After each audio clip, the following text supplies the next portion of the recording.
मैं हूं प्रणव विश्वास और अब आप सुनने जा रहे हैं मेरी आवाज में कुछ कही अनकही की पेशकश, एक कहानी। शीर्षक है कुछ अधूरे खत, जिसे लिखा है भारती रछोया ने। इस कहानी को सुनाने से पहले हमारी दरख्वास्त है कि अगर आपने इस कहानी का पहला भाग नहीं सुना है तो डिस्क्रिप्शन में लिंक है, वहां जाकर पहला भाग जरूर सुनिए। तो आइए इस दूसरे भाग को शुरू करते हैं। तुम्हारे नाम कुछ खत लिख छोड़े हैं, फुर्सत मिले तो कभी पढ़ना।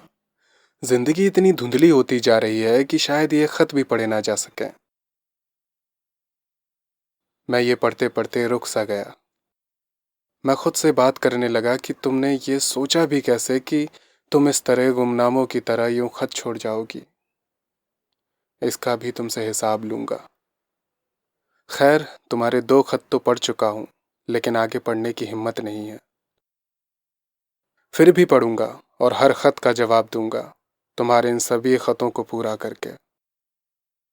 वैसे एक बात बताओ, तुम्हारा पता अब भी वही है जहां मैं बेझिझक आया करता था और तुम मेरे आने से पहले ही मेरी आहट पहचान कर दरवाजे पर खड़ी होती थी। तीसरा खत। सुनो, क्योंकि तुम्हें चीज़ें अधूरी छोड़ने का शौक है, जैसे तुम्हारी पढ़ाई, तुम्हारा ये ऑफिस या सुबह का नाश्ता, या फिर तुम्हारा वो घर का छोड़ने का ख्याल। और हाँ, हमारा रिश्ता भी तो, वो भी तो तुमने अधूरा ही छोड़ा है। मैंने तो तुम्हें कितने ही लाड़ स्नेह से पूरा करने की कोशिश की थी, उस अधूरेपन को भरने की कोशिश की थी, लेकिन मैं असफल रही और तुम्हें हमेशा से ही किसी और का इंतज़ार था। चौथा खत। मेरे, एक बात मानो, अपने घर की रोशनदानों को कभी तो खुला छोड़ा करो यार।